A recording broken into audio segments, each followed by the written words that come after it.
I always thought the worst pain in the world was heartbreak, until the night my husband lifted his hand against me for the first time. People say you can see violence coming, that you can feel it in his tone, his habits, his changing attitude. But the truth is, sometimes it hits you before you even understand what's happening.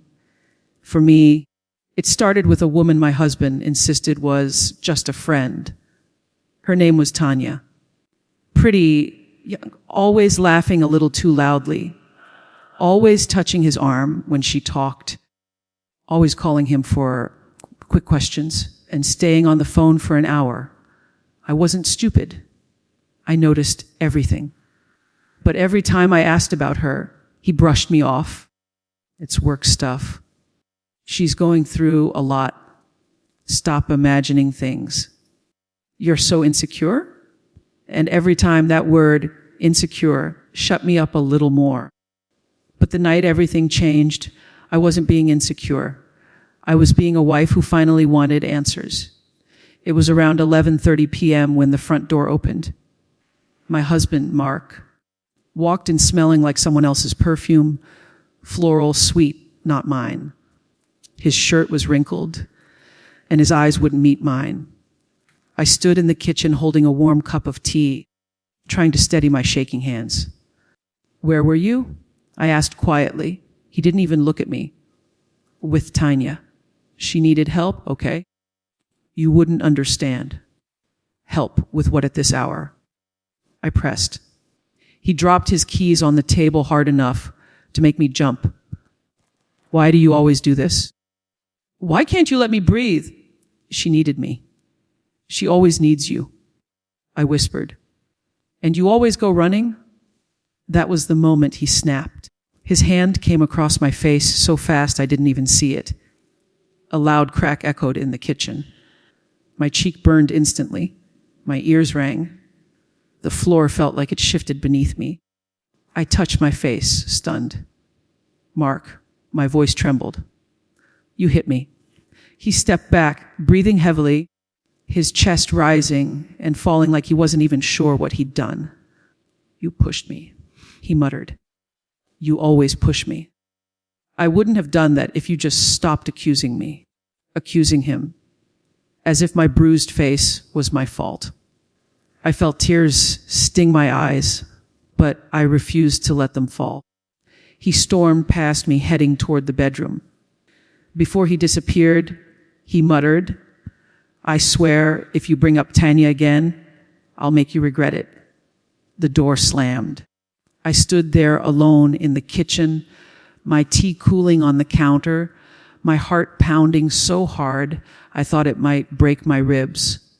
For a long moment, I didn't move. Then I slowly reached up and touched my cheek again. It was swelling. Red, hot. Not from shame, not from fear, from anger. Because in that slap, in that moment he crossed the line he could never uncross. He didn't just break my trust. He set something inside me on fire. But that night, I didn't scream. I didn't pack my bags. I didn't confront Tanya. I did something far more terrifying.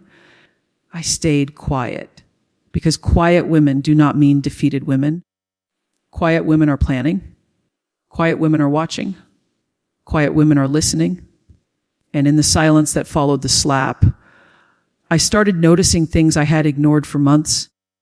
Tanya's sudden expensive jewelry, her new phone, her rent mysteriously paid on time, despite her always complaining about being broke. The way she smiled too knowingly whenever I saw her in public. And the worst, the way Mark defended her with more passion than he had defended me in years. One morning, I overheard him whispering on the phone in the bathroom. I leaned close, heart hammering. "I told you she won't find out." "She's clueless. Relax. We're in the clear from do shit." My blood ran cold. I waited until he left for work, then walked into the bathroom. And there, in the trash can beside the sink, was something that nearly sent me to my knees. A receipt from a jewelry store for a necklace, a very expensive necklace. Not for me. He hadn't bought me jewelry in years. I stared at the receipt, the ink still fresh. My stomach twisted. My eyes burned. My breath shook. But I wasn't broken. Not anymore. Because in that moment, everything shifted. This wasn't just about cheating. This was something darker. Something deeper. Something he didn't want me to know. And Tanya, smiling, taunting Tanya, she was the key. I folded the receipt and slipped it into my pocket. I didn't know it then, but this small piece of paper would be the first thread I'd pull. And once I began unraveling that thread, their entire world would come crashing down, because the truth wasn't just ugly. It was dangerous, deadly. And Tanya wasn't who Mark thought she was. Not even close. He thought he was protecting her. But he had no idea I was about to destroy them both. The next morning, Mark behaved as if nothing had happened. He walked into the kitchen humming, poured himself coffee, and grabbed a slice of toast like he hadn't slapped his wife across the face just hours earlier. Like my cheek wasn't swollen, like my heart hadn't cracked. I avoided him, not because I was afraid, but because I was thinking. A quiet woman with a plan is the most dangerous woman alive. When he kissed the top of my head before leaving, I didn't flinch. I simply watched him go with the calmness of someone who knows something the other person doesn't. As soon as his car left the driveway, I locked the door, grabbed the receipt from my robe pocket, and sat at the table. The jewelry store was only 20 minutes away. I stared at the receipt for a long time, running my fingers over the printed letters. Item purchased 42K diamond teardrop necklace. Gift receipt, yes. Buyer, Mark Barton. I grabbed my keys. If he wanted to pretend everything was fine, then I would pretend too. But I was done being blind. When I reached the store, a young woman wearing a blue velvet blazer smiled at me. "Good morning. Can I help you?" "Yes," I said calmly. "I'm here about a necklace that was purchased recently. I need to confirm some details." "Of course," she said, typing at the register. "Do you have the receipt?" I slid it across the counter. Her eyes scanned it. Then she nodded. "Yes, I remember this order." My stomach tightened. "Do you remember who picked it up?" I asked. She hesitated. "Well, he did. The gentleman who purchased it and the woman with him." I pressed. Her eyebrows lifted. "Oh, yes, the younger woman, pretty, dark hair, very bubbly. Tanya." I felt something sharp twist inside me. "She loved the necklace," the worker said with a smile. She said, "I finally got it right." The ground under my feet felt like it shifted. I thanked her and walked out before she could see my expression crack. He didn't just cheat. He spoiled her, adored her, gave her things he never gave me in 12 years of marriage. But that wasn't the part that crushed me. It was the way she described him. He finally got it right, like he had been buying her gifts for a long time, like this wasn't the first, like their affair was much deeper than I had dared to imagine. I sat in my car, staring at the steering wheel, my fingers trembling slightly, but I didn't cry. Tears are for grief. I wasn't grieving anymore. I was awakening, and awakenings are powerful. When I got home, I did something I had never done before. I searched through his office. I wasn't proud of it, but his violence had erased the rules. My loyalty had limits, and he had crossed everyone. I opened drawers, checked files, scanned through his desk. Then I noticed something odd, a locked wooden box tucked at the back of the bottom drawer. I had never seen it before. My pulse quickened. A box that a husband hides is a box a wife must open. I found a small metal file in his toolbox and used it to pick the lock. My hands shook slightly, not from fear, but from adrenaline. The lid finally snapped open. Inside, I found a pack of photographs, a printed text messages, a wad of cash, and a small folded envelope with T written on the front. T for Tanya. I picked up the photographs first. My breath caught. They weren't romantic pictures. They weren't intimate. They were surveillance photos. Different angles of a house. A house I recognized instantly, Tanya's house. Some taken from across the street. Some from a parked car. Some zoomed in through windows. My hands went cold. Why did my husband have photos of her house? And then the worst thought of all, had he been spying on her? I reached for the printed text messages next. Each one was highlighted. They weren't flirty texts. They were arguments. Terrifying arguments. Stop coming here at night. My neighbors are talking. You're scaring me. I told you it's over. Leave me alone. If you keep showing up, I'll tell your wife everything. My heart dropped into my stomach. Tanya didn't want him. Everything I thought I knew twisted into something darker.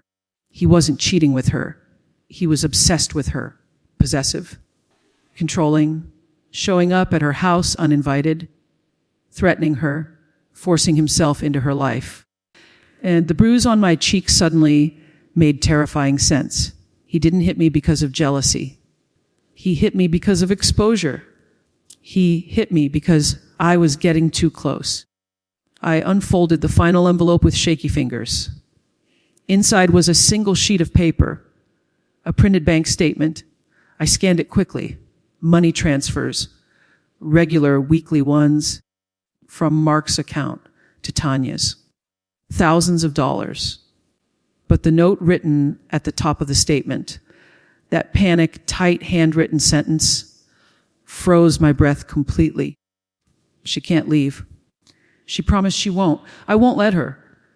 I covered my mouth in horror. This wasn't an affair. This wasn't betrayal. This was something far more disturbing. He wasn't protecting her. He was controlling her, possessing her. And what he did to me, he had already been doing to her. But the question burned in my chest. Why was Tanya accepting the money? And what exactly was she hiding? Because Mark wasn't just trying to keep her. He was terrified of losing her. And terrified men do terrible things. I closed the box slowly. My heart was pounding harder than it had the night he slapped me. Because now, for the first time, I realized the truth I was about to uncover wasn't just going to destroy their lives. It was going to expose a darkness in my husband I never knew existed. The wooden box stayed open on my lap for several minutes as I tried to steady my breathing. What I had found wasn't just evidence of obsession. It was evidence of danger, not just to Tanya, not just to me, but to anyone who got in his way. I replayed every recent moment in my head, his strange behavior, his defensiveness, his late nights, the way he snapped at me, the way he slapped me. The violence wasn't random. It wasn't sudden. It was spilling over, coming from somewhere else, coming from HER, but something didn't add up. If Tanya was rejecting him, why was she still taking his money? Why didn't she block him? Call the police? Tell me. Tell anyone. Why did she keep letting him into her life? I stared at the printed messages again. One stood out, circled in thick red pen. If you tell your wife, I'll tell the truth about what you did. What he did. My stomach twisted painfully. What had my husband done? Something Tanya could use against him. Something he feared. Something that gave her power. The fear inside me turned into something colder determination. I closed the box, hid everything back exactly where I found it, and stood. If I wanted answers, there was only one person who could give them: Tanya. But I couldn't just show up and confront her. Not when my husband was clearly unstable. Not when Tanya herself might be unpredictable. I needed to be smart. So I waited. That evening, Mark returned home like always, casual, confident, humming a song under his breath, as if he didn't have a single dark secret in his life. I watched him quietly while he ate dinner. The way he avoided eye contact, the way he checked his phone constantly, the way he flinched every time a notification came in. He wasn't relaxed. He was scared. But scared of what? Or who? At around 10 p.m., he grabbed his jacket. "I'm going out." He muttered, "Where?" I asked, my tone neutral. He paused, annoyed. "Don't start again." I didn't. I held his gaze. "I just asked a question." He exhaled sharply. "Tanya's having a tough night. I need to check on her." The lie was so rehearsed I almost laughed. But I didn't. I simply nodded and watched him walk out the door. As soon as his car disappeared, I grabbed my own keys and followed. I stayed 2 cars behind him.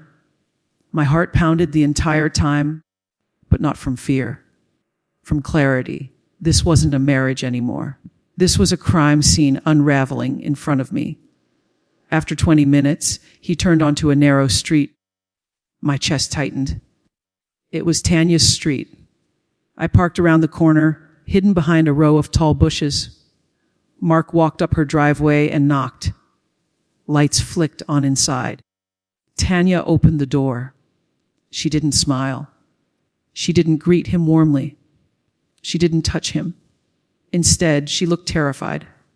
Her eyes were red and swollen, like she'd been crying for hours.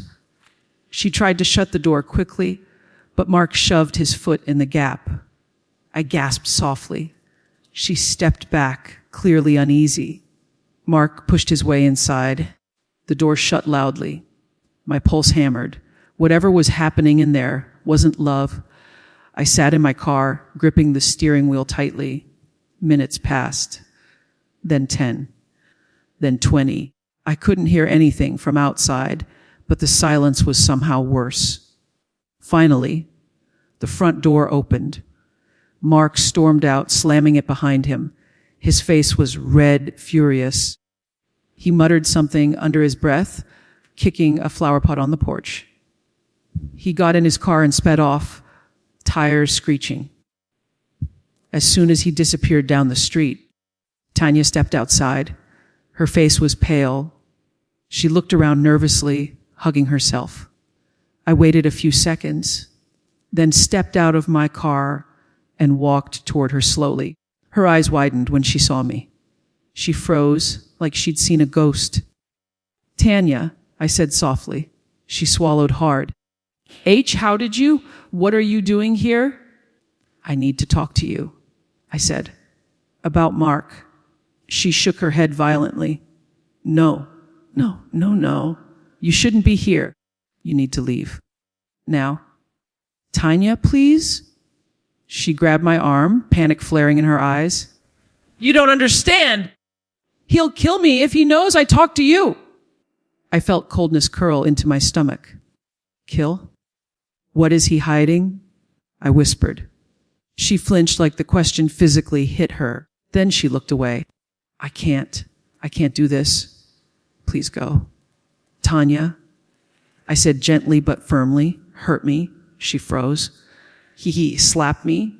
I added quietly, "Because of you." Slow tears filled Tanya's eyes. "Oh God," she whispered. "I knew this was going to happen. I knew he'd start turning it on you." She sat down on her front steps, covering her face. I sat beside her slowly. "Tanya, tell me the truth." She wiped her eyes. When she finally spoke, her voice was barely a whisper.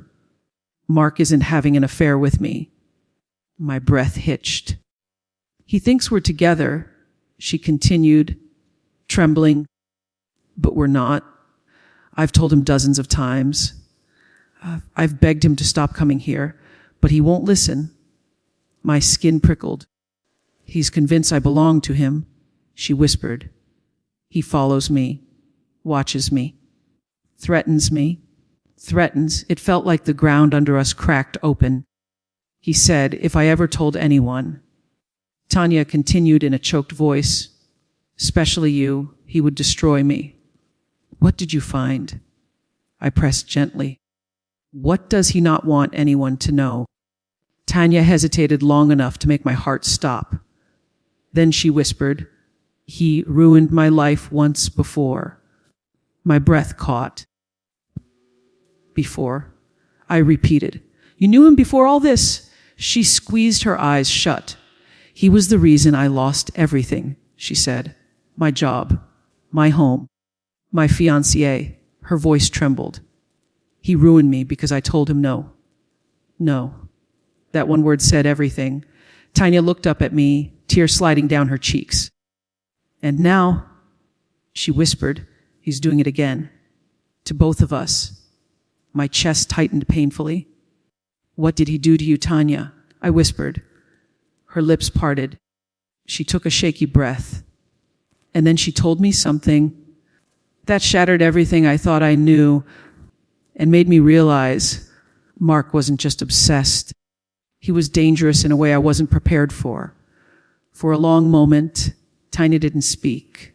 She stared at her trembling hands like the truth was written across her palms, a truth she had been terrified to say for years. Finally, in a small, broken voice, she whispered, I knew your husband long before you knew him. My chest tightened. What do you mean?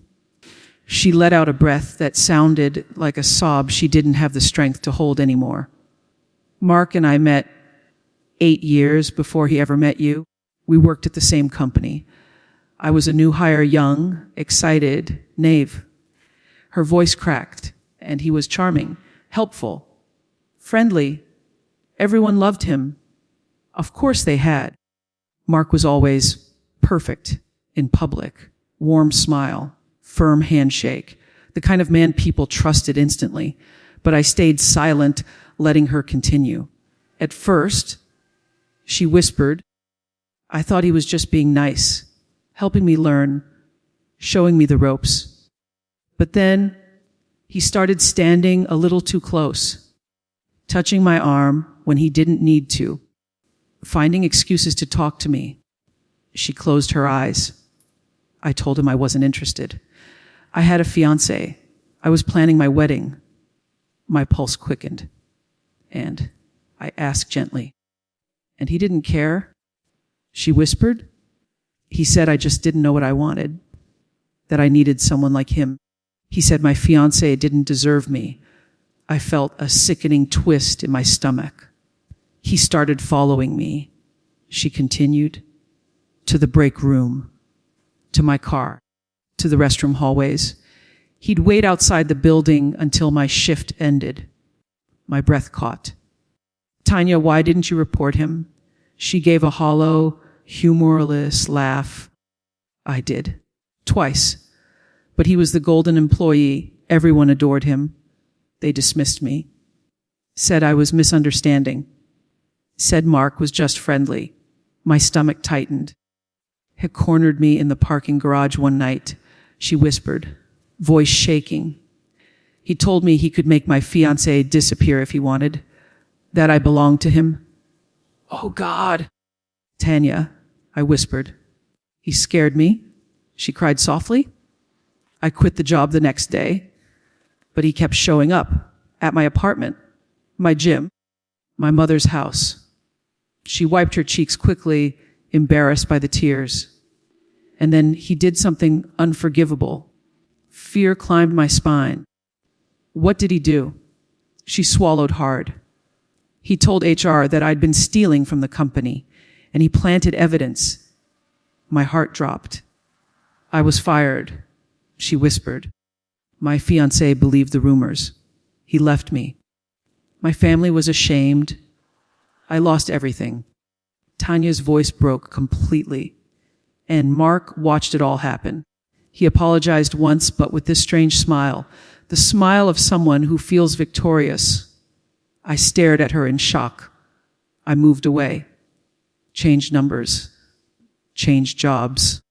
I avoided him for years, she continued. But last year, out of nowhere, he found me again. My blood ran cold. He showed up at my front door, she said, smiling as if we were old friends, as if nothing had happened. My heart thudded painfully. He told me he was married now, she whispered. He said I should be happy for him. Then he said, she hesitated. What? I urged. He said, I finally found someone safe, someone who won't fight me like you did.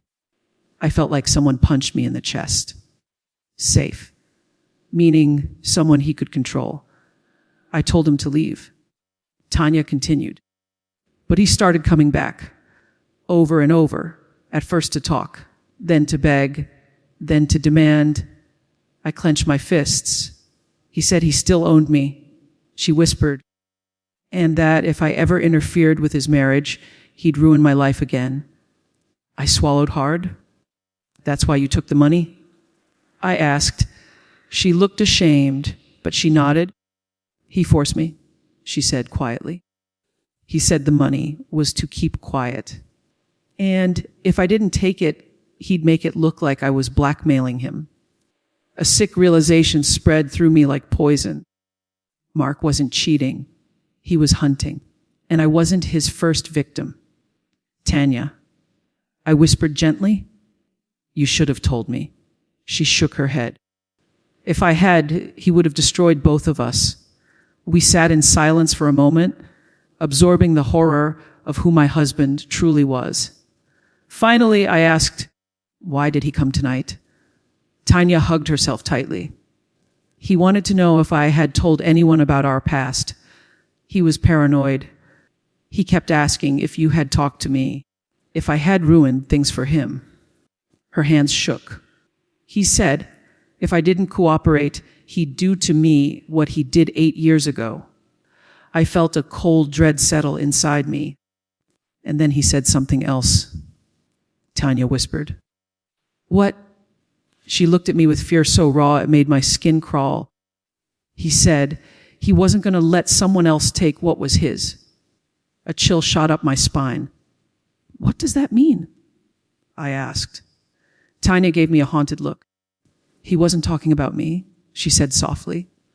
He was talking about you. Everything inside me froze. He said. Tanya whispered, if she ever betrays me, I'll handle her myself. My blood went cold. And then, Tanya added shakily, he said it was time to make sure you never looked through his things again. My hands instinctively pressed against my throat. He knew. He knew I'd been suspicious. He knew I was getting closer.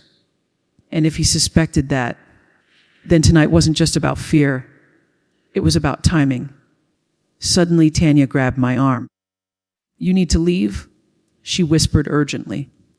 If he comes back and finds you here. Before she could finish, a car engine echoed from down the street.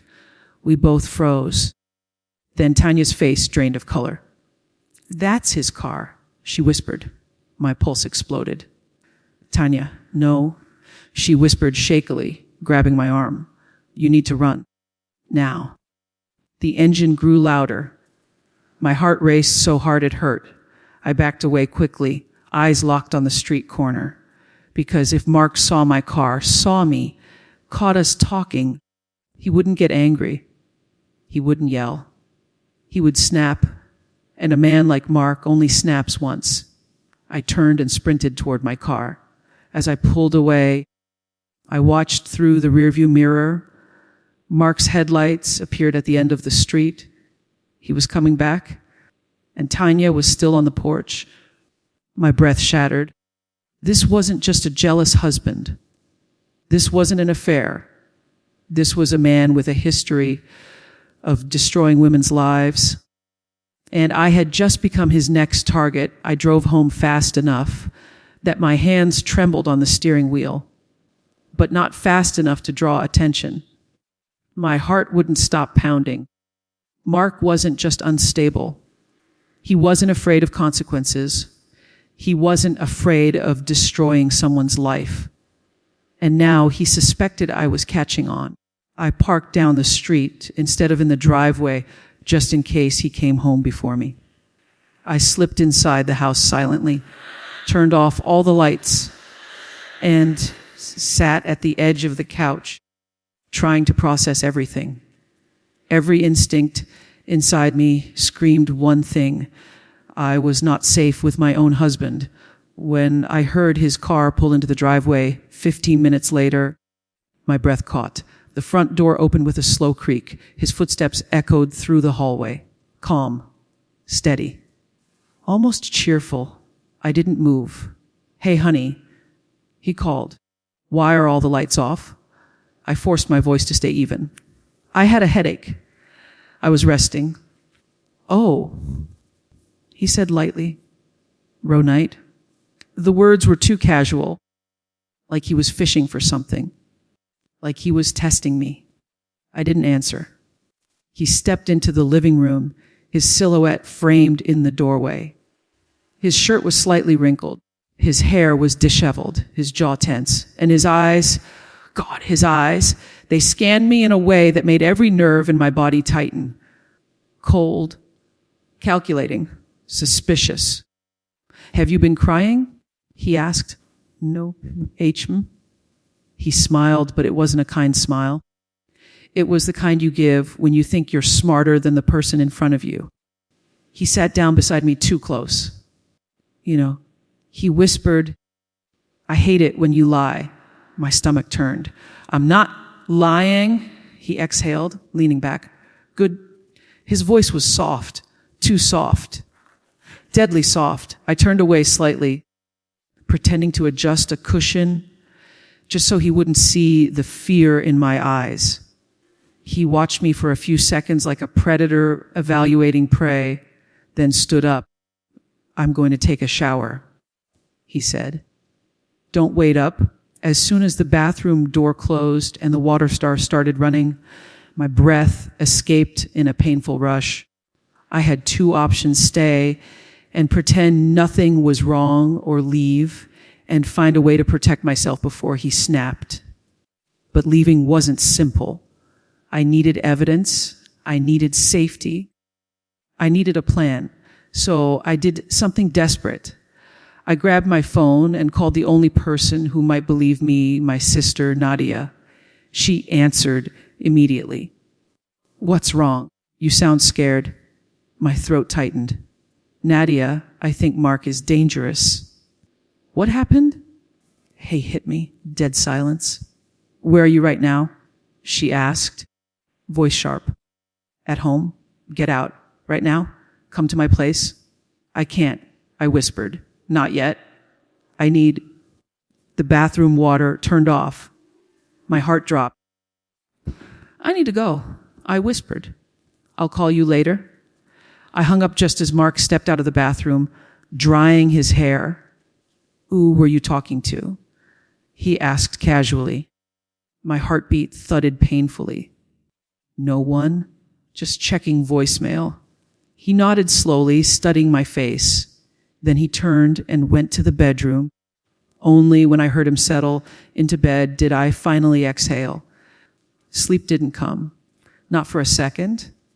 I lay awake, staring at the ceiling, feeling the weight of danger pressing down on me like a hand around my throat.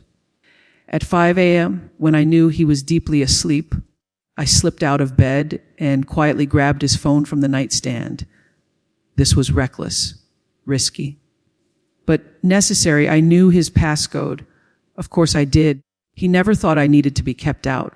I entered and opened his messages. Most were harmless. Work chats, spam, reminders, until I reached a locked conversation labeled T. My blood ran cold. I tapped it. Enter password. I tried the obvious ones, but nothing worked. Then I remembered the envelope in the box, the wad of cash, the obsessive notes. I typed your mine. Unlocked. My heart squeezed painfully. Message after message loaded. At first, flirty lines, then angry ones, then obsessive ones, then threatening ones. My hands shook as I scrolled. Stop ignoring me. I know you're lying. Don't make me come over there again. If you run your mouth, I'll ruin you. She won't see it coming. I told you, I handle my wife. Handle. Like I was a problem, an object, a possession. My eyes burned. Then I reached the text that made my entire body go cold. She's getting suspicious. I think she talked to you. If she did, she's done. She's done. Not metaphorical. Not emotional. Literal. My vision blurred. Then a new message appeared at the bottom of the screen, a message sent right after he left Tanya's house tonight. I'll make sure she never opens that box again. My breath stopped. He knew. He knew I found it. He knew I was onto him. Before I could process any of it, I heard movement from the bedroom. Sheets shifting. A floorboard creaking. A slow, heavy breath. Mark. I shoved the phone back on the nightstand and rushed to the kitchen, pretending to make tea. He walked in moments later, scratching his neck lazily. But his eyes were alert, sharp, watching me. You're up early, he said. I couldn't sleep. He leaned his head to the side, studying me again. You're acting strange, he murmured. I'm tired. He took a step forward. So you weren't snooping through my things again? The room spun. I steadied my voice. No. He smiled faintly. Good. But his eyes darkened, and for the first time, I didn't see my husband at all. I saw the man Tanya was terrified of. The man who destroyed her life. The man who hit me. The man who could do worse. You know, he said quietly, leaning closer, you're lucky I still choose to trust you. Lucky, like my safety belonged to him. He turned and walked away, humming again. That hum, that calmness, that mask hiding something sinister, it chilled me more than the violence ever did. And as I stood there gripping the edge of the counter, one thing became painfully clear. This wasn't about Tanya anymore. This wasn't about an obsession. This was about control. And Mark was losing it, which meant I was running out of time. For the rest of the day, I moved around the house like a ghost, quiet, careful, hyper aware of every sound Mark made. Every time he walked past me, my muscles tightened. Every time he looked at me, my skin crawled. Every time he smiled, I wondered how I had once mistaken him for a decent man. He wasn't decent. He wasn't hurt. He wasn't confused. He was dangerous, and he was watching me. By evening, I knew if I didn't act soon, I might not get the chance to act at all. But I couldn't run blindly. I needed a plan, a strategy, something that protected me A&D, got him out of my life completely. So I did something I should have done years ago. I recorded him. At first, I just kept my phone in my pocket and hit record anytime he walked into the room. But then something strange happened. Around 9 p.m., he came into the living room where I was pretending to read. He leaned on the doorway, arms crossed, studying me like a puzzle he was trying to solve. You know, he said softly, I can always tell when someone's lying. My heart thudded, but I didn't look up. He stepped closer. But you're not a very good liar, he continued. That's one of the things I liked about you. I forced myself to breathe normally. Mark, I'm tired. Please. He cut me off with a slight laugh. You've changed. Something's off with you today. I didn't speak. He lowered himself onto the arm of the couch, too close. Want to tell me what you've been up to? He asked. His tone was calm, but there was a dangerous curiosity behind it. I kept my face still. I told you, I wasn't feeling well. He tilted his head, studying me. Then suddenly, he reached out and touched my cheek, the same cheek he had slapped. A cold shiver shot through my body. "You know I didn't mean to hurt you," he whispered. My stomach churned, but I kept still. I just get passionate. Passionate. That's what he called violence. He leaned back, watching my reaction. "But you forgive me, right?" I nodded, because the truth would have been fatal. He smiled in a way that made my skin crawl. "Good girl." He stood and walked toward the kitchen. As soon as he turned away, I slipped my phone out and ended the recording. His tone, his threats, his confessions. I needed all of it. But evidence alone wouldn't protect me. If he snapped, I needed someone who could help me, someone who would believe me. And there was only one person, Tanya. Even if she was terrified of him, even if she was broken, she knew him. She knew the truth. She knew what he was capable of. At 11 p.m., when Mark finally went to shower, I grabbed my phone and slipped out to the back porch. I called Tanya. She answered on the second ring, whispering, "Are you okay? Did he hurt you again?" "No," I whispered back. "But Tanya, I think he knows about everything." She inhaled sharply. "What makes you think that?" He said I wasn't acting like myself. He kept asking if I'd been lying. He kept watching me. "I think he can sense something." Her tone trembled. "You need to leave the house." "I can't yet." "If I run too fast, he'll chase me, die." "Then we go to the police," she said. "We show them everything." "They won't listen without strong proof," I replied. "Mark is charming. He's respected. He hides who he is." She went silent. I could almost hear her thinking. Then she said something I didn't expect. "What if we expose him together?" My breath caught. "What do you mean?" Tanya whispered, "You and I are the only ones who know the truth, and the only ones he's scared of. If we work together, if we gather or yell evidence, we can bring him down. Do you think that will work?" I asked hesitantly. "Yes," she said firmly. "Because I still have something he's terrified of." "And what's that?" Tanya took a shaky breath. "A recording?" My heart raced. "A recording of what?" "A recording of what he did to me years ago," she whispered. "The night he cornered me in the parking garage. I recorded it by accident. He didn't know, but if that recording ever got out, he would lose everything." My blood ran cold.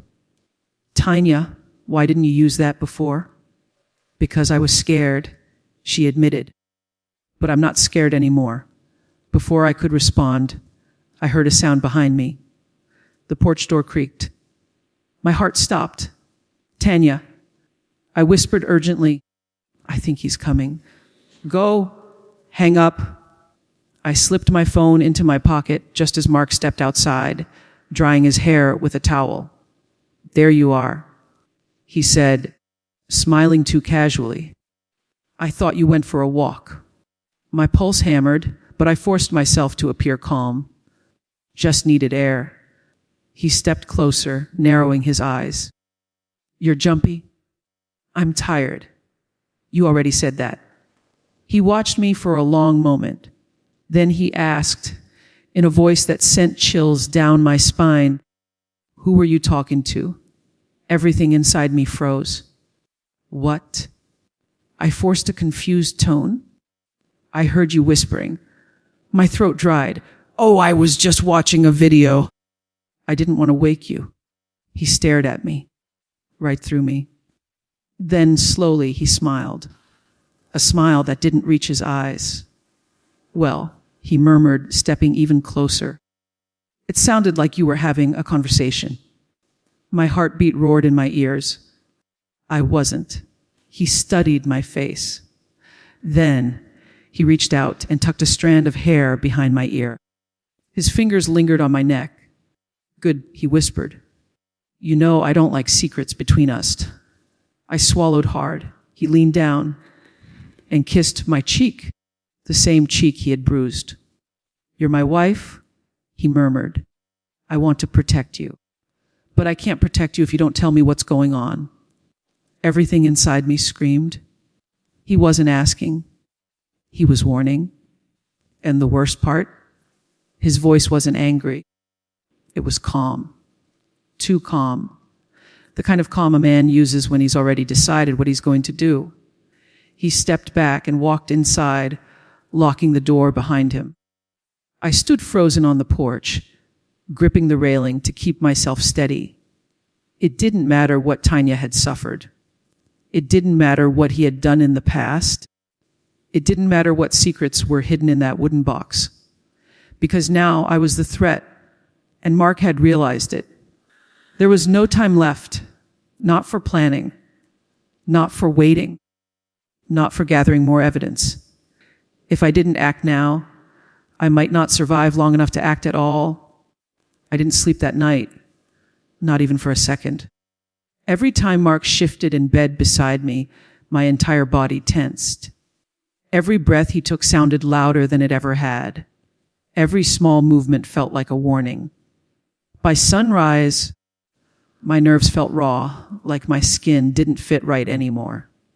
When Mark finally got out of bed to shower, I exhaled shakily and slipped out into the hallway. There was no doubt left inside me. I needed to leave, but I needed evidence even more. Because if I walked out right now, Mark would come after me. He'd charm the police. He'd turn the story around. He'd claim I was unstable, emotional, dramatic. I couldn't let him twist the truth. I had to trap him with his own darkness. And Tanya, she was the key. So the moment the shower water started running, I texted her, "We need to meet. Today." "Tanya, where?" "He's watching my house." "Me, public place." "Lunch crowd." "Tanya, name it." "Me, Green Corner Cafe, noon." "Tanya, I'll be there." I typed fast, bring the recording." "Tanya, I haven't listened to it in years, but yes, we end this." "Tanya, or he ends us."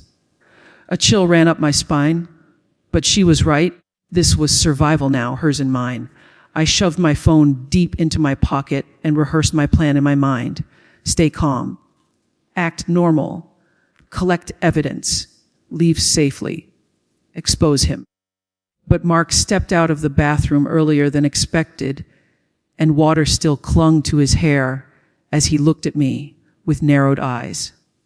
"You're dressed," he said, as if that alone was suspicious. "I'm meeting my sister," I replied casually. His jaw ticked. He hated my sister. "Where?" "A Green Corner Cafe." "For how long?" he asked, drying his neck with the towel. "An hour." He stared at me for a long time, searching my face. My heartbeat stuttered. Then he smiled. It wasn't a friendly one. It was a smile of recognition, like he'd just solved a puzzle. "Sounds good," he said softly. "You deserve a break." It was the too agreeable tone that terrified me. Mark never let me move freely when he was suspicious. He never sounded calm when he felt threatened. This wasn't trust. This was a setup. But I forced myself to nod and grab my purse naturally, as though I didn't feel the dread coiling in my stomach like a fist. When I stepped outside, I took a shaky breath. But just as I reached the car, Mark opened the front door again. "Hey!" he called. I froze. He walked toward me slowly, blinking into the morning sun. "You forgot this," he said, holding out my water bottle. I reached out to take it and saw something on his hand. A small cut, fresh, red, like he'd scraped it, forcing something open. My blood turned to ice. The wooden box. Did he check it? Did he see I'd tampered with it? Did he already know? I swallowed hard and took the bottle. "Thanks," I said, keeping my voice steady. He leaned in and kissed my cheek gently, so gently you'd never guess the same man had slapped me hard enough to bruise. "Drive safe," he murmured. But his eyes said something else entirely. "I'll be watching?" When I pulled into the cafe parking lot, my heart was still racing. I checked every mirror twice, parked 2 rows away from the main entrance, sat in the car for a full minute, scanning for Mark's car. Nothing. But Mark was smarter than that. If he followed me, I wouldn't see him. Finally, I headed inside. The cafe was buzzing with lunchtime chatter, a good sign. Witnesses everywhere. Tanya sat in the back corner, hood pulled low, sunglasses on, fingers gripping her coffee cup, so tightly her knuckles were white. She looked up sharply when she saw me. "You're early," she whispered. I had to leave. "You think he followed you?" "I don't know." We sat for a moment, both of us scanning the room like hunted animals. Finally, she reached into her purse and pulled out a small flash drive. "This is the recording," she whispered, sliding it across the table. My hands trembled slightly as I touched it. "Do you know what's on it?" I asked. She shook her head. "I recorded it by accident. My phone was in my bag. But I remember what he said to me that night, what he threatened, her breath shook. And if even half of it is on that recording, he'll go to prison." For the first time, hope flickered inside me. Faint, fragile, but real. I closed my hand around the flash drive. "We'll listen to it together," I said. "But not here." "No," Tanya agreed. "It's not safe." She rubbed her temple, trying to stay steady. "Did he hurt you again?" she asked quietly. "No, but he's suspicious." "How suspicious?" "The kind that scares me." Tanya nodded slowly, her fear mirroring mine. "This man will not stop," she whispered. "He will not back off. He will not let go unless he is forced to." I swallowed hard. "What exactly did he do to you that night?" I asked softly. She closed her eyes. A long, painful, dragging silence followed. Then she opened them and whispered the words that made my stomach flip. "He told me he'd make my disappearance look like an accident." My breath caught in my throat. He said he knew people who could make things go away. Jobs, reputations, evidence, bodies. I felt the blood drain from my face. And then Tanya continued with trembling lips. "He told me he would do the same to you if you ever found out." The cafe suddenly felt colder, smaller, dangerous. My throat tightened painfully. "Tanya," I breathed, "we have to take this to the police. Today. Right now." She reached out and grabbed my hand. "We will," she whispered. "But first, we listen to the recording, because once we go to the police, there's no going back." I nodded. She was right. One wrong move, and Mark would know. He'd run. He'd hide. He'd come for us.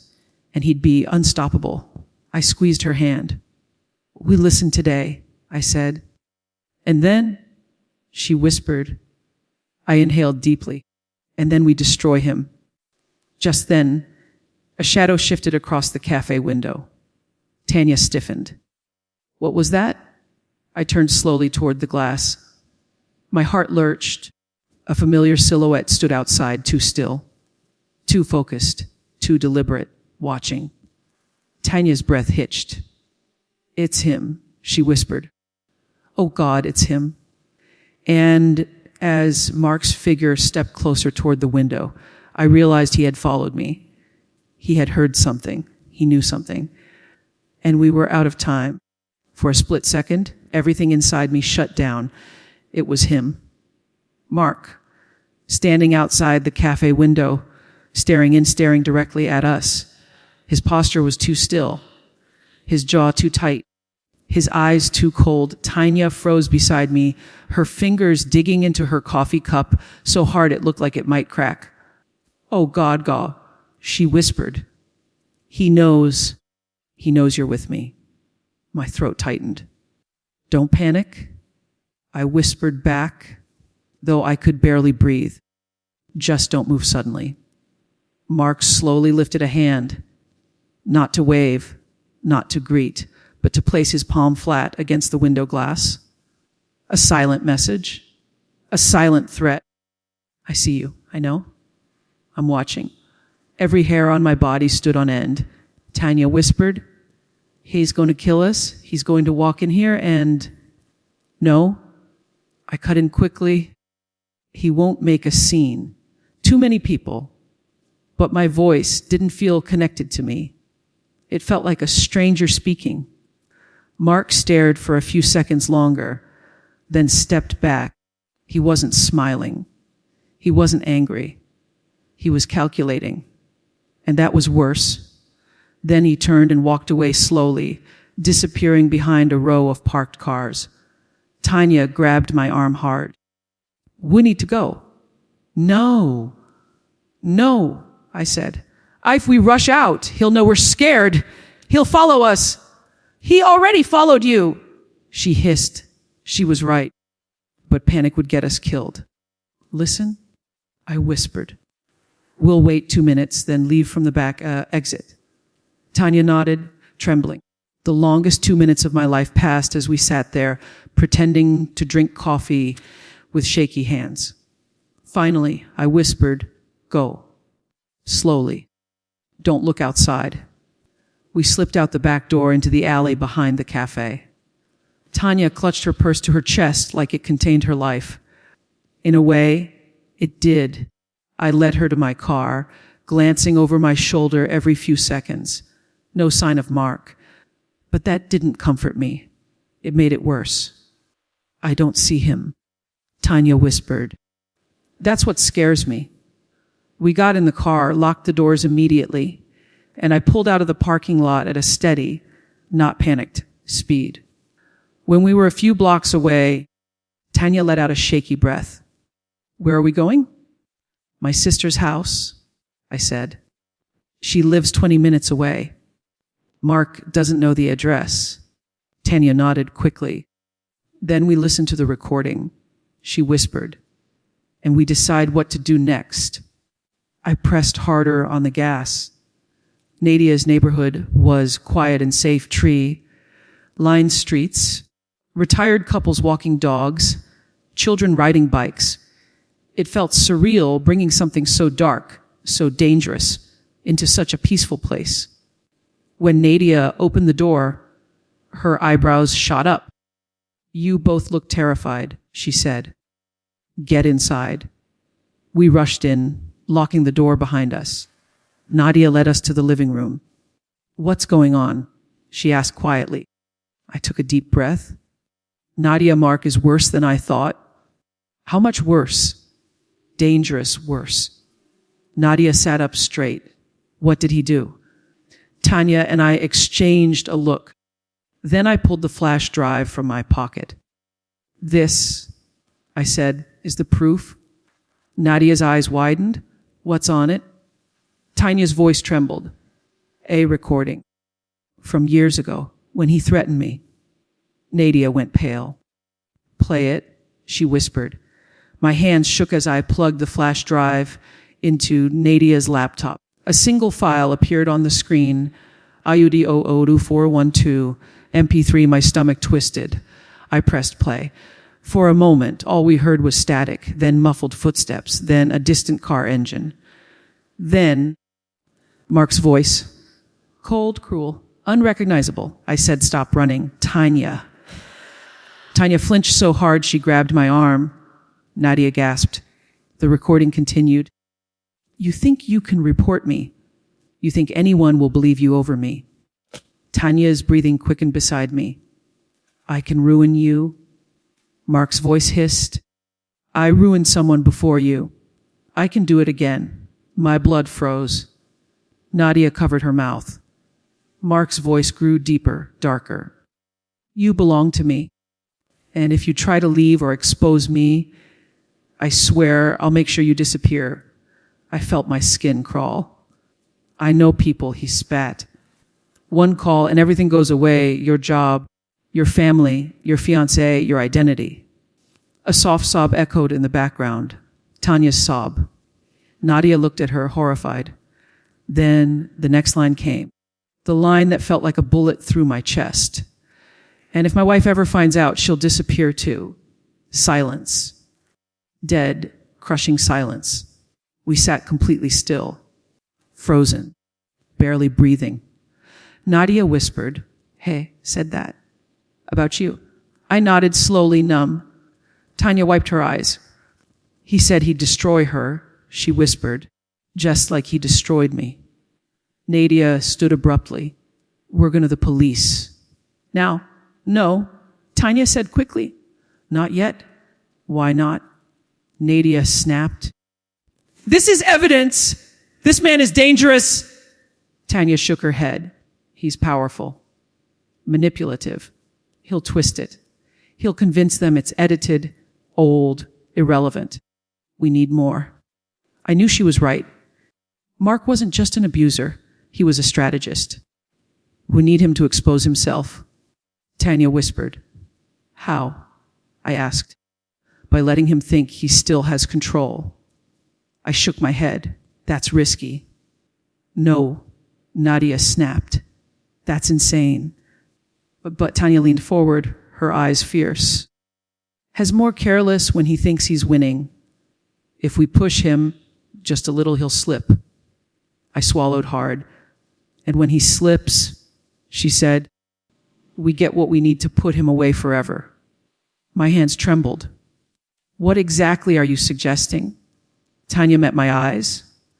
"You go home," she whispered. "Pretend everything is normal." "Oh, hell no," Nadia snapped. "Absolutely not." But Tanya continued. "And I'll message him." "What will that do?" I asked. "It'll panic him. He'll spiral. He'll get aggressive. He'll threaten me again." "That's dangerous," Nadia said. Tanya nodded. "It is. But men like Mark don't stop until they're exposed. Or until someone gets hurt." She looked at me. "And I'm not letting it be you." My throat tightened. "Tanya?" "No," she said firmly. "He destroyed my life once. I'm done running. This time he answers for everything." Before I could respond, my phone buzzed. A message from Mark. My blood went cold. "Mark, enjoyed your little lunch? Let's talk when you get home." Talk. That wasn't a request. Nadia froze. Tanya's eyes widened in fear. "Oh, God." Tanya whispered, "He knows. He knows we met." My hands shook as I read the message again. "Let's talk when you get home." 3 words scratched deep into my mind. He's waiting. He wasn't angry. He wasn't threatening. He was calm. And calm, with Mark, was deadly. I looked up at Tanya and Nadia, my voice barely a whisper. He's planning something. I stared at the message on my phone until the words blurred. "Let's talk when you get home." There was no emoji, no punctuation, no warmth. Just a short, sharp promise. Nadia grabbed my wrist. "You're not going back there?" Tanya shook her head violently. "He'll corner you, manipulate you. Or worse." I swallowed hard. "No, I have to go back." Both women stared at me like I'd lost my mind. But I wasn't panicking anymore. I wasn't trembling. I was thinking. Slowly, rationally. "Mark already suspects me," I whispered. "If I don't go home, he'll know for sure. He'll come looking. And when Mark comes looking, he doesn't come alone." Tanya's face drained of color. She knew exactly what I meant. He had people who made things go away. Nadia sat down heavily, shaking her head. "So what? You just walk in and pretend everything is normal?" She snapped. "Yes," I said quietly. Because Tanya is right. When Mark thinks he's in control, he slips. I took a slow breath, and when he slips, we catch him. Tanya squeezed my hand.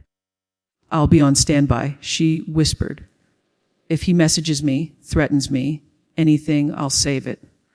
Nadia wasn't convinced. This is insane, she said, voice trembling.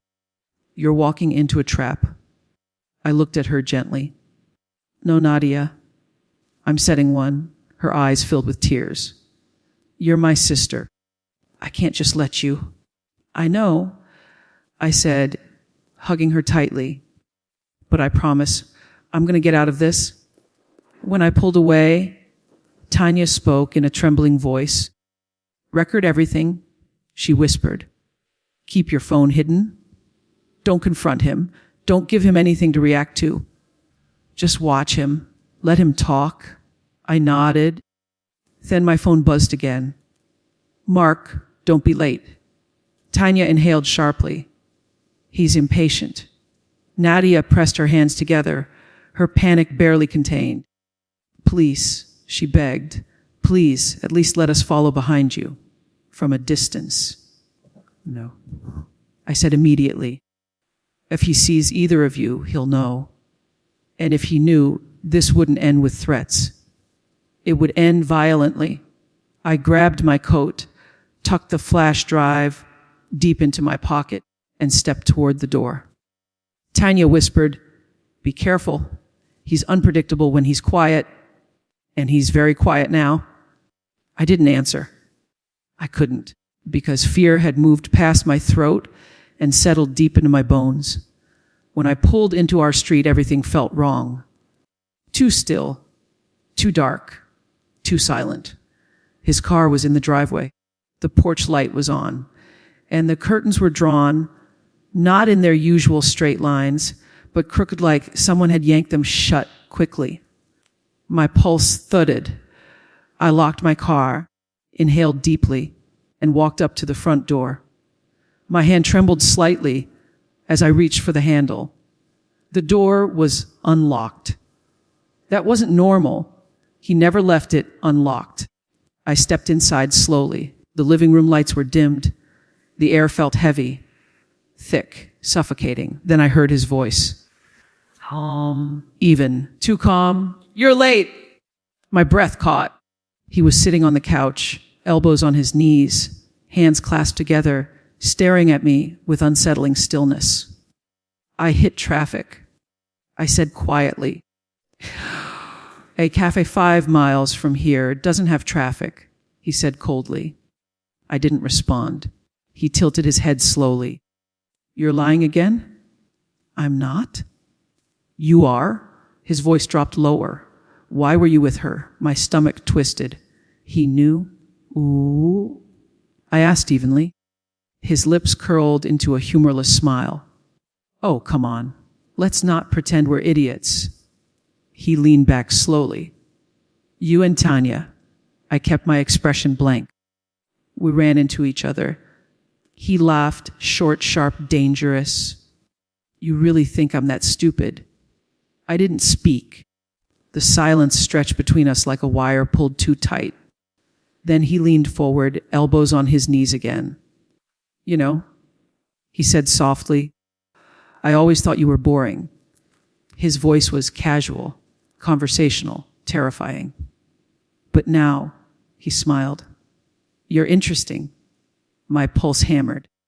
He stood and began walking toward me slowly, deliberately, predatory.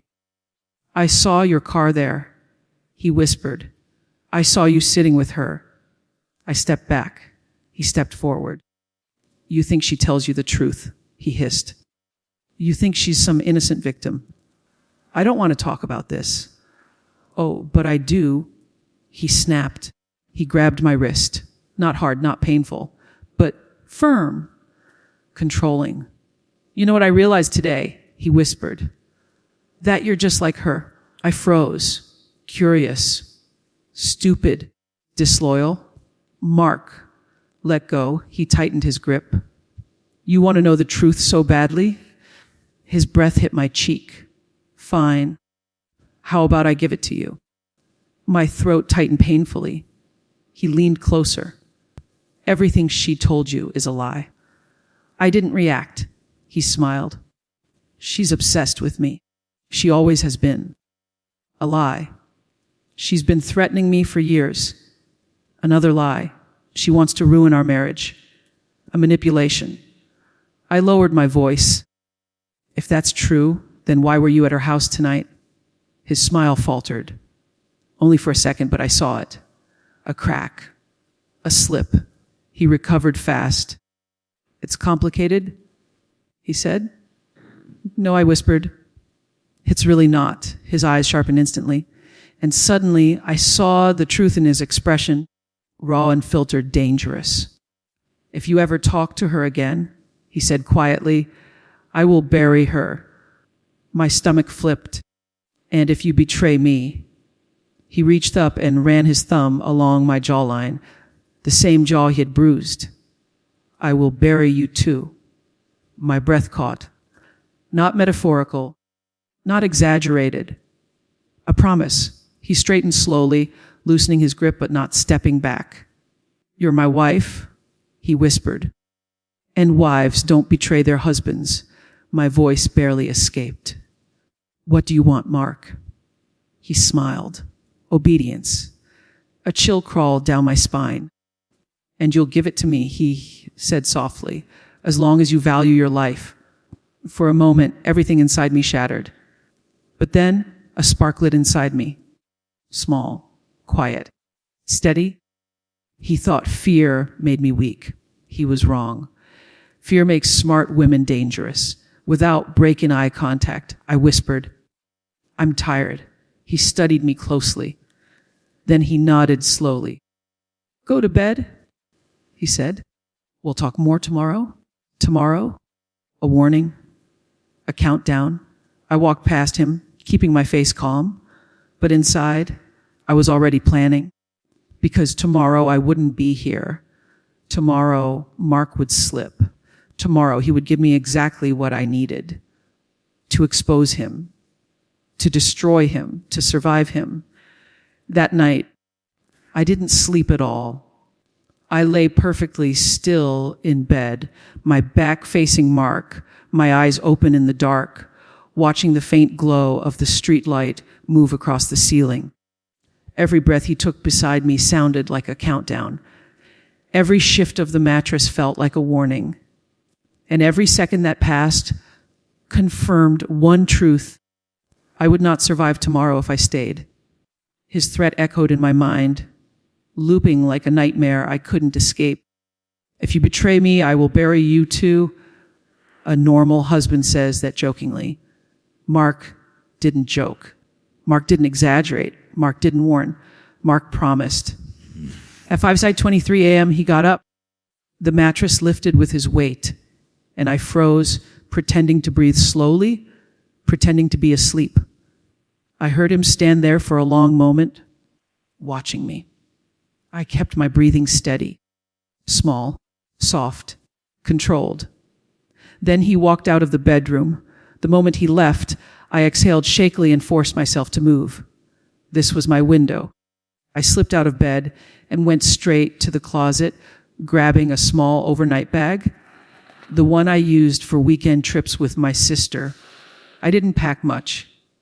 Just, well, my wallet, my phone, the flash drive, a spare shirt, my birth certificate, and the wooden box's keys I had taken earlier in the night. The rest could burn for all I cared. When I zipped the bag, my hands trembled. This was real. I was leaving, escaping, running because staying meant dying. When I stepped into the hallway, I could hear sounds from the kitchen, Mark moving around, opening cabinets calmly, like this was just another morning. But I knew better. Calm meant planning. Planning meant danger. I took slow steps toward the stairs, praying the floorboards wouldn't creak. My phone buzzed lightly, a text from Tanya. Tanya, are you alive?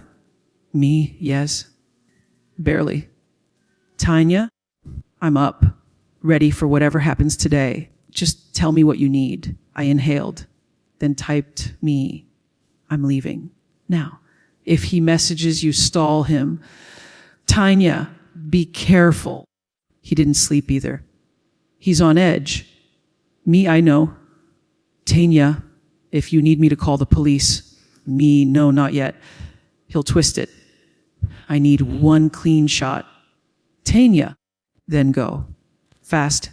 I tucked the phone away and continued down the stairs. Halfway down, I froze. Mark stood in the living room staring at the front door, not moving, not making a sound, just staring. My blood turned to ice. He knew. He sensed it. Predators always do.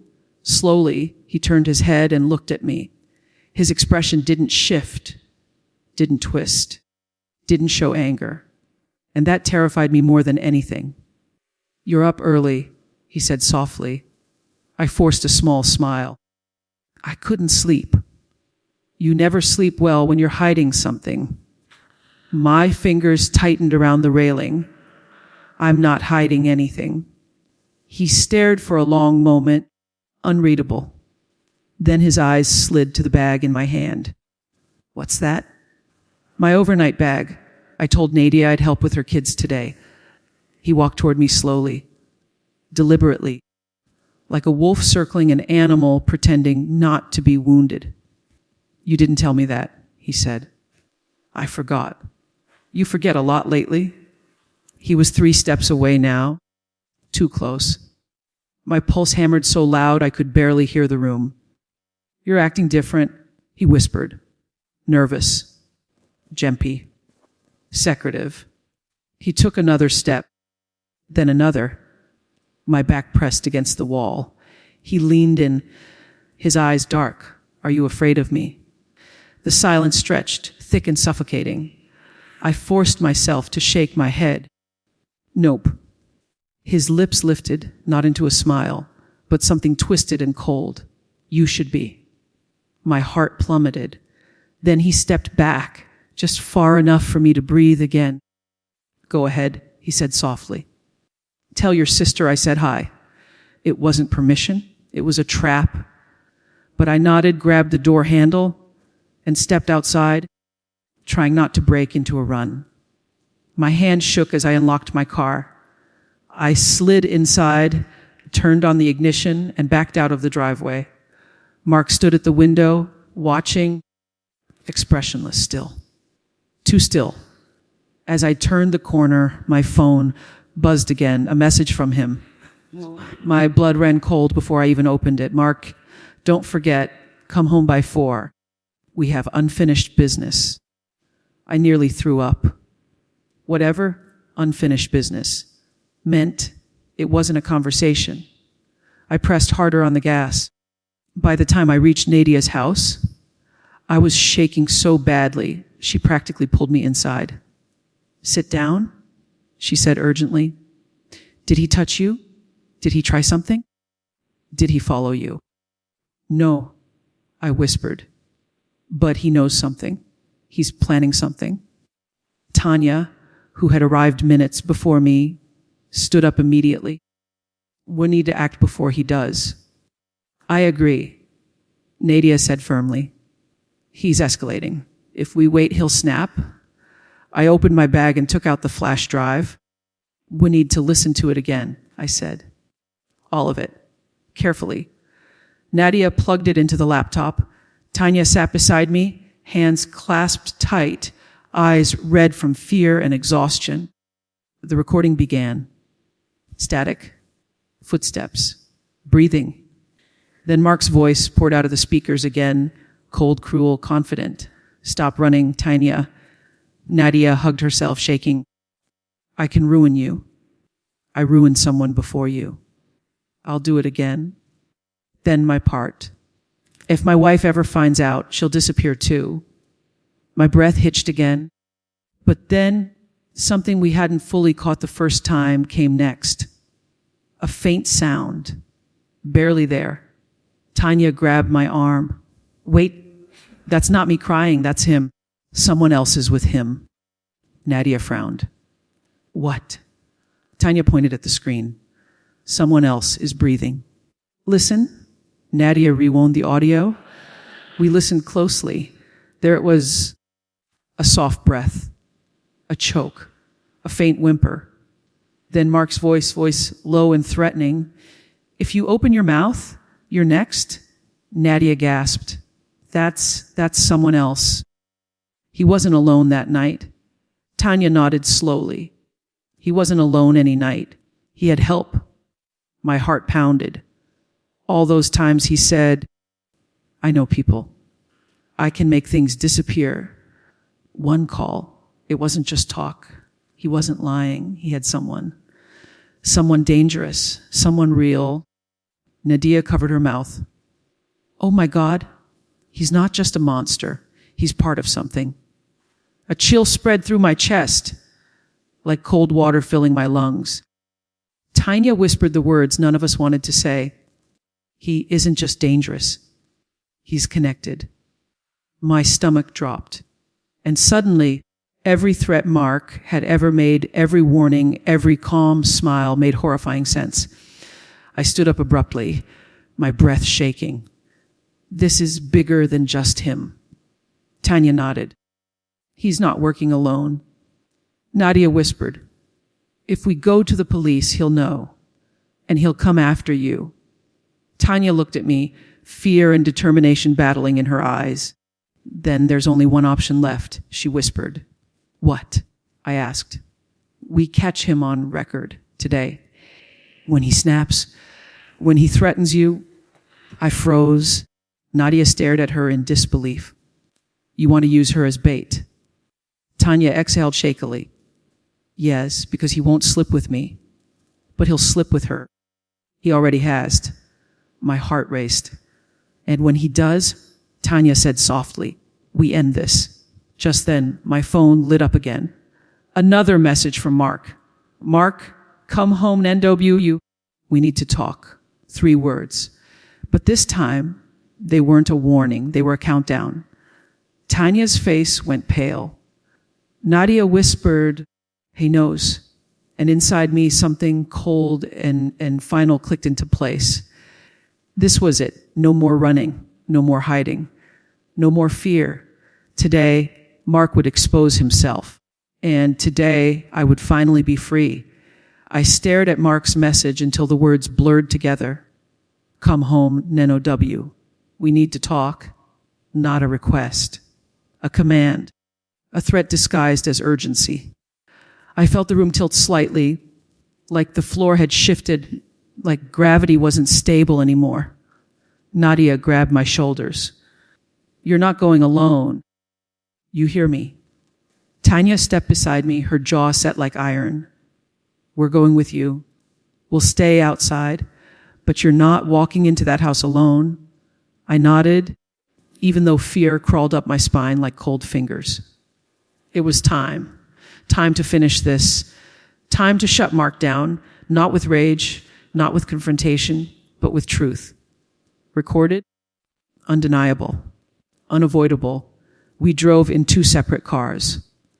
My hands trembled the whole time, gripping the steering wheel so hard my knuckles turned white. When I turned onto our street, my breath caught. His car was in the driveway. Lights were on, curtains open, like he wanted me to see him, wanted me to know he was waiting. Tanya parked across the street.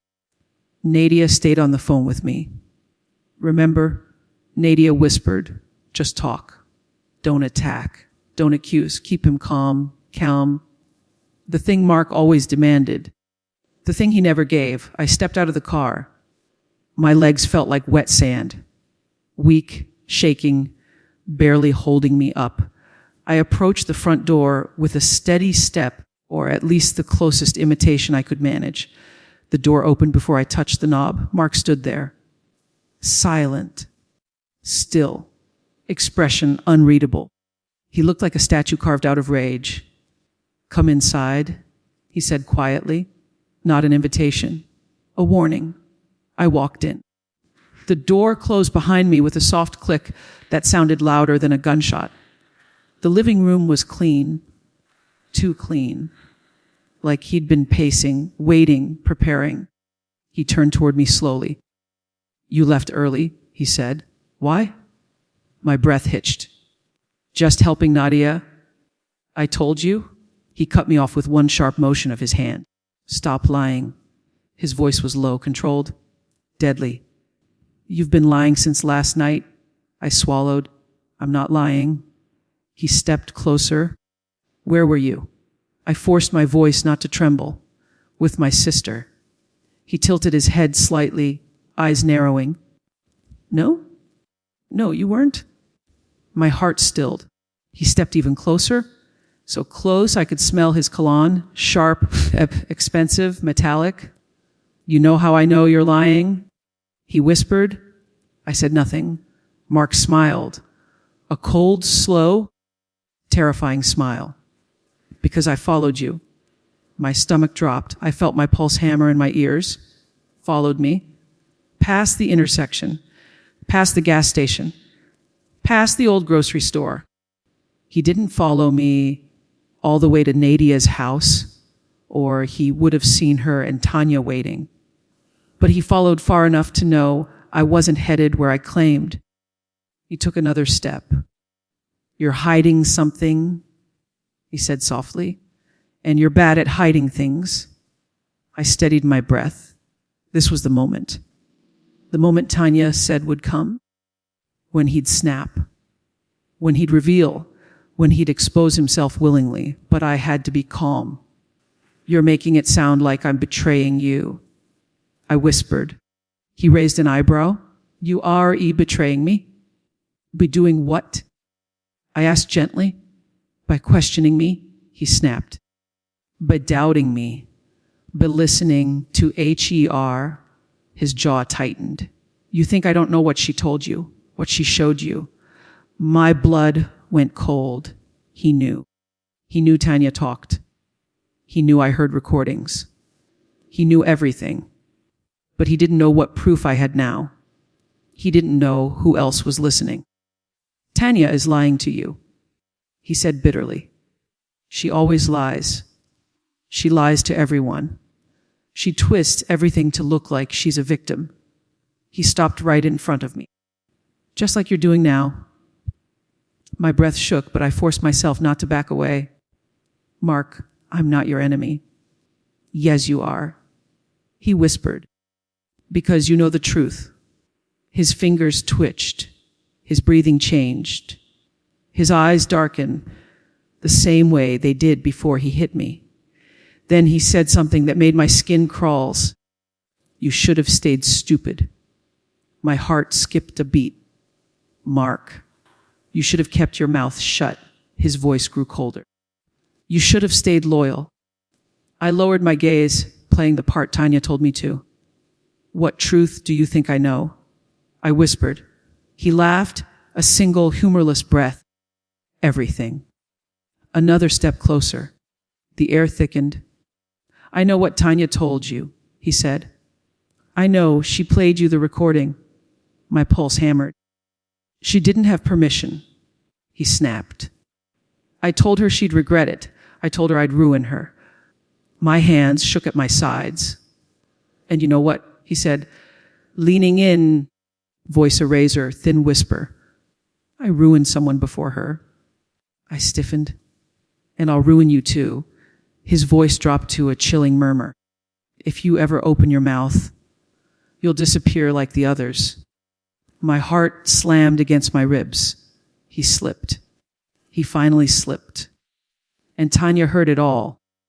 Because she was listening from across the street, the call still connected in my pocket, recording every word. Mark stepped back, breathing hard. "You think you can run," he whispered. "You can't. I know people. I have people." One phone call. The front door BRST open. Mark spun around. Police flooded the hallway. "Mark Thompson!" "Hands where we can see them." He froze. I exhaled a shaking breath I'd been holding for years. Tanya ran in behind the officers. "Everything was recorded," she said coldly. "You're done?" Mark turned slowly toward me, betrayal flooding his face. You set me up." I stared him dead in the eyes. "No," I said quietly. "You set yourself up." He lunged. 2 officers tackled him instantly. He hit the ground hard, shouting, spitting curses, fighting like a trapped animal. "You won't win," he screamed. "You won't win anything. You're no change without me." The officers dragged him away, and for the first time ever, his voice didn't scare me. His words didn't shake me. His rage didn't break me, because the truth had already done its job. He wasn't a monster with power. He was a monster exposed. As they pulled him out of the house, Tanya put a hand on my shoulder. "It's over," she whispered.